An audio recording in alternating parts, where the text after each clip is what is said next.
Hello and welcome. Ian Botham is Britain's greatest living all-round cricketer. I.T. Botham took 100 wickets and scored 1,000 test runs faster than any other cricket player in the world. Single-handedly, he transformed England's fortunes in 1981 when he turned certain defeat at the hands of the Australians into a miracle victory. Sheer brilliance from one of the greatest all-round cricketers the world has ever seen. Off the field, however, his career has been dogged by scandal and controversy, reckless remarks that offended cricket's establishment, and a succession of scrapes involving sex, drugs and violent assaults made his name even bigger on the news pages than it was on the sports pages. Tonight, he comes to the crease once more as we ask, Ian Botham, is this your life? Welcome. Good to see you. Thank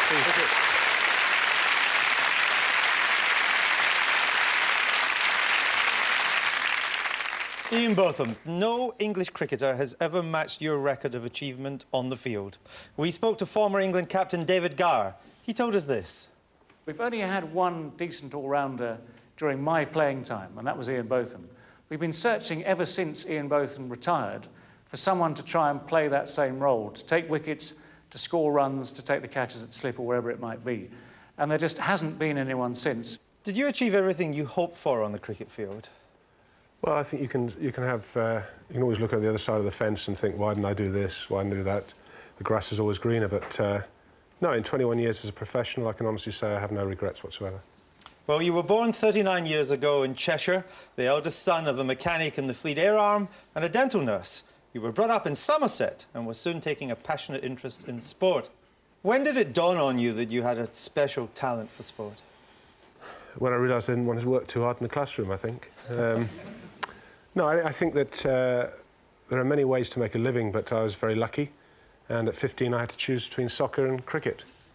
Probably the best piece of advice I ever took from my father. I discussed it with him, and he said, well, I'll be honest with you, I think you're a better cricketer than soccer player. But you could have been a soccer player. You did get a trial for Crystal Palace at one stage, and you chose cricket instead. Well, Crystal Palace wanted to sign me, and there was about 3 or 4 other clubs that were then, as it was in those days, the first division, that were interested, but they have to do a lot of training in soccer, and I don't know, I think I quite enjoyed the social side of cricket. Did you also have a feeling, though, that whereas maybe you could make the very top grade at cricket, you might not have been able to do that at football? I don't think you think like that at 15. I certainly didn't. I was just delighted to get offered a contract when I went up to Lord's, and they turned around and said as soon as I'd finished the next session would I like to sign for the rest of that season, which was only a few weeks, and sign on for the following year. And of course, like any 15-year-old, I was delighted, and all thoughts of soccer went out the window then. Now, with this sport dominating your school life, were you popular with your schoolmates? Yeah, I think so. I think I was certainly one of the lads, always have been one of the lads. I don't know too many saints at 15. I certainly wasn't one. But no, I think I had some great mates, and they're still good mates now, and I think that's an important thing. Well, at the tender age of 17, you were in the Somerset county side. One of your teammates was Viv Richards, the legendary West Indies batsman. We spoke to Viv on holiday in Brunei. He told us this. I was at the tender age, at maybe around 20 years of age, and I also remember that he was picked to do the bowling in the team at the time, and I was picked to basically do the batting. Because of his ability to do well, it gave me the sort of inspiration as well to keep on doing well. And I think maybe it's vice versa in that sense. Was Viv an inspiration, an influence on you? Well, we grew up together, and we learnt our trades together. We learnt about professional sport together. We learnt about life together. And he's not really I don't regard him as a friend. I regard him more as a brother. And I think my family regard him as a brother, as do his family regard me. And we're very close and still are. What would you say you learned from him above all? I think one of the things with Viv that I learnt was strength of character. People used to say that Viv Richards walks out to bat, look at the arrogant so-and-so, here he comes.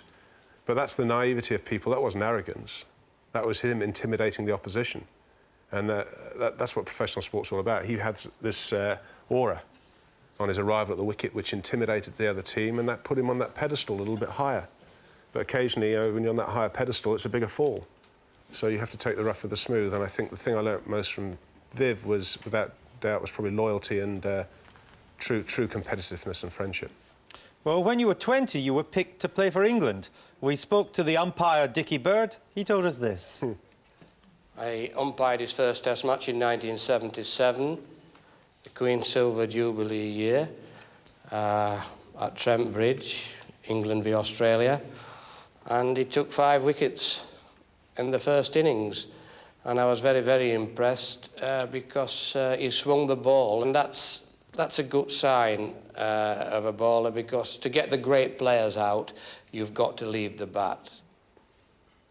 Well, in fact, you dismissed half the Australian team in their first innings.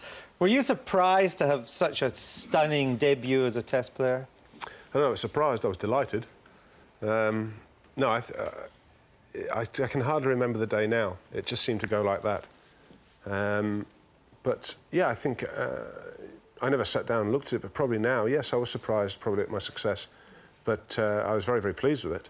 And I was delighted the way things went. I loved the arena. I love being out there and playing in that kind of atmosphere. And there's no greater feeling than doing well against the Australians. Well, 3 years later, at the age of 24, you were made captain of England. But you failed to win a single match as captain. Why? I think one of the problems was that I went out there and I never understood why you needed to be motivated to play for your country. To me, that if you pulled the sweater on, the England crest was there and that was enough. And walk out into that field and there I wanted to play. I think it was the man management side of it, where some players you have to tell them the greatest thing since sliced bread. Some guys you've got to motivate them just to get them on the field. And this is, I think, the area that I fell down with. I tended to tar everyone with the same brush. Probably a little bit of naivety. I was 24. Maybe I'd have done a better job at 31, 32, 33, who knows? Maybe you didn't have the temperament to be a captain either. Yeah, I don't know. It's at 24, probably not. I think I was on the crest of a wave. But when they come along and offer you the captaincy of your country, which is the highest accolade that can be bestowed upon you, I don't think there's many 24-year-olds that are going to turn around and say no. And I was delighted to get the job. We started off reasonably well against the West Indies in the one-dayers. And we lost the Test series, I think it was 1-0 over here and 2-0 in the West Indies. Well, for whatever reason, you lost the captaincy, but you went on to give perhaps your greatest ever performance for England in your very next match. Well, in the third Test at Headingley in 1981, the Australians seemed poised to win the match and the series. Ladbrokes are offering 500 to 1 against England winning. Then you took the crease. You scored 149 not out to save the match and paved the way for England to win the Ashes. Graham Daly was at the wicket, scoring runs with you. He told us this. When I walked to the wicket, the game was over. We sort of booked out at the hotel and were ready to go home that day. But he just played some amazing shots, hitting the ball as hard as anybody probably ever has. And we just had a good laugh. We were out there because we didn't think there was any pressure on us. The game was over. And then each amazing shot was followed by another, and you can say that was the turning point in the Ashes series. Do you think maybe in this amazing performance there was also a kind of, at the back of your mind, a feeling of revenge, an act of revenge against the selectors? No, well, probably wasn't, but I had many of those. But no... I mean, they just dropped you as captain. Yeah, well, actually, it wasn't being handled very satisfactorily. I was being given the job test to test, which is a ridiculous situation to put any captain under. If I don't know what's going on, what the hell does the side think? They haven't got a clue. So I thought I didn't need this extra pressure, this extra burden. It was a big enough burden being captain in its own right, but to be given it test by test was just an unhealthy way to do it. Well, it was innings like that, 149 not out, that made you famous for your cricket, but that fame came at a price. It affected your family life. We spoke to your wife, Catherine. She told us this.